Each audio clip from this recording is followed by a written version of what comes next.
ایک دفعہ رسول اللہ صلی اللہ علیہ وسلم کے چچا ابو طالب بیمار ہو گئے۔ آپ صلی اللہ علیہ وسلم کو اپنے چچا سے بہت محبت تھی۔ جب آپ صلی اللہ علیہ وسلم کے چچا کے بیمار ہونے کی اطلاع آپ کو ملی تو آپ صلی اللہ علیہ وسلم بہت بے چین ہو گئے اور اپنے چچا کی عیادت کے لیے گئے۔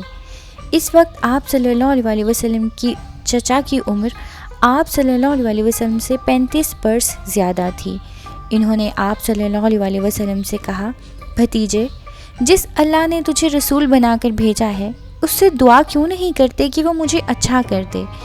نبی کریم صلی اللہ علیہ وسلم نے ادھر بیٹھے ہی اپنے چچا کے لیے دعائے صحت کی اور آپ صلی اللہ علیہ وسلم کے چچا ٹھیک ہو گئے۔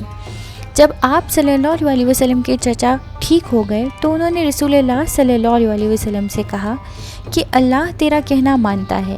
چچا کی بات سن کر آپ صلی اللہ علیہ وسلم نے فرمایا، محترم چچا جان، اگر آپ اللہ کا کہنا مانیں گے تو وہ بھی آپ کا کہنا مانے گا۔